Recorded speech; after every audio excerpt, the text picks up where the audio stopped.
Nightline is proudly brought to you by Ansett Australia, one of the world's great airlines, and The National, tailoring banking to your needs.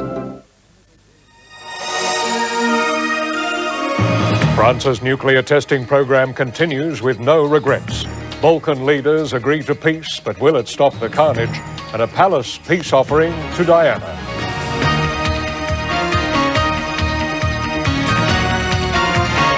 From National 9 News, this is Nightline with Jim Waley. Good evening. Australia's ambassador in Paris has tonight delivered a strong protest direct to the French government over the latest nuclear test at Mururoa Atoll. The French tried to downplay the explosion, the fourth in a planned series of 6, pro-government newspapers burying the story in the back pages. But international protest has again expressed anger at France's defiant attitude, and Australia is in the forefront.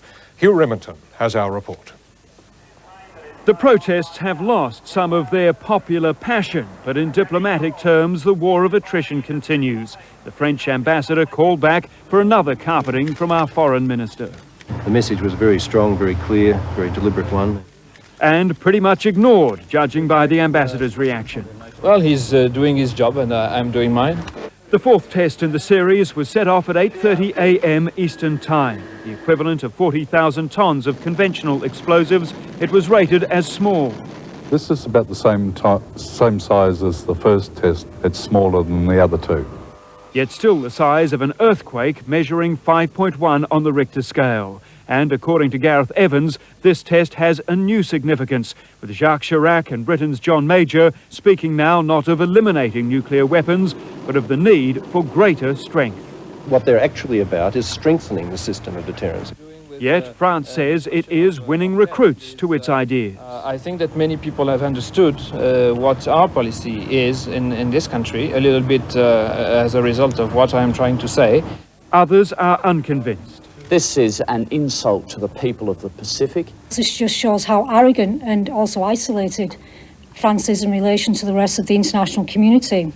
But for the first time in this series of tests, Greenpeace is not planning any protest activity anywhere in the South Pacific, including Australia. Their focus now firmly on Europe.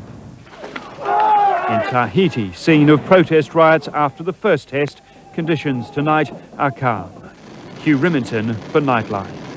The ink is barely dry on the Bosnian peace deal, but it's already struck problems. Rebel Serbs have attacked Serbian President Slobodan Milosevic, accusing him of selling out to the Muslim-dominated Bosnian government. It took 3 weeks of negotiations to broker the peace accord, which centres on a 50-50 division of the country. After 3 weeks of tortuous negotiations, just when it seemed hopeless, the leaders of Bosnia, Serbia and Croatia seized the moment and signed on for peace. This day will enter into the history as the date of the end of the war in the area of former Yugoslavia. An Air Force base in Dayton, Ohio became the unlikely setting for a comprehensive agreement that marks the end of 4 years of fighting that claimed 250,000 lives. The people of Bosnia finally have a chance to turn from the horror of war to the promise of peace. The leaders agreed that Bosnia will remain a single state, but equally divided into a Muslim-Croat federation and a Bosnian Serb republic. Sarajevo, where the champagne was flowing today, will be the unified capital. The million refugees, victims of ethnic cleansing, will be resettled. Accused war criminals, including Serb political leader Radovan Karadzic and General Ratko Mladic, will be banned from taking public office. On paper, we have peace. To make it work is our next and our greatest challenge. To make the peace work, NATO plans to send in 60,000 soldiers to enforce a wall of separation between the warring parties. It will be the biggest military operation in Europe since the end of World War II. As part of the force, President Clinton plans to send in 20,000 US troops. Many are already training in Germany. You don't know who the enemy is. In this environment, we teach them not to trust anyone. Nothing appears as it seems. As soon as you come up and say, war trophy, guess what? It's probably got a booby trap, there's a mine underneath, and you have a bad hair day. The greatest threat will be more than 1 million landmines left over from a war that all sides now say is over. In the United States, Mark Burrows, for Nightline. All the signals were that the CRA dispute had been resolved. Unfortunately, though, the striking workers were not so willing to oblige. While pleased with the pay rise granted yesterday by the Industrial Relations Commission, they still want to be put on equal terms with contract employees. Laurie Wilson has our report. The Industrial Commission and the government say the striking miners at Weipa should go back to work, but they say they're not budging, maintaining their blockade of export shipments. CRA is furious. Everybody else has complied with the Commission. Why can't the ACTU? The ACTU's Jenny George says she's confident that will happen, but defends the miners' action. I don't blame the workers for mistrusting the company. They've had a history of bad relationships. With hearings continuing at the IRC, the spotlight was again back on Bob Hawke as he continued to argue the case for the unions.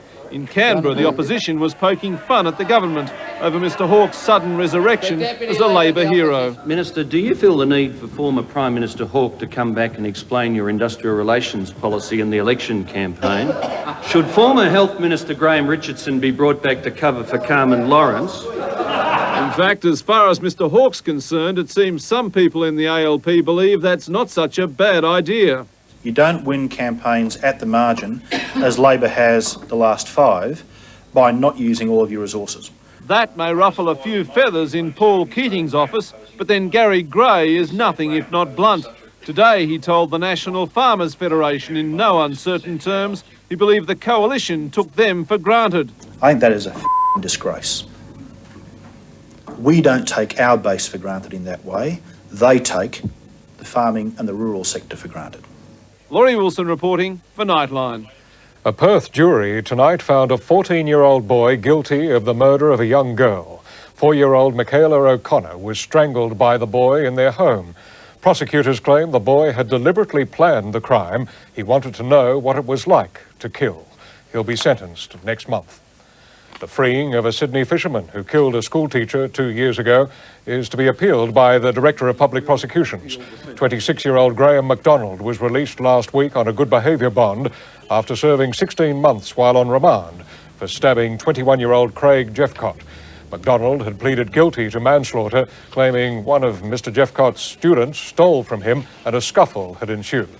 The judge found MacDonald's imprisonment while awaiting trial was punishment enough, infuriating the victim's family. A New South Wales coroner has urged governments to fight the illegal steroid trade as a matter of urgency. Coroner John Abernethy made the plea today as he handed down findings into the murder-suicide of a Sydney couple last year. Mr Abernethy said that Gregory Wayne had battered his wife Patricia to death in a demented steroid rage and then shot himself. He fears steroid-induced violence will increase and suggested reforms including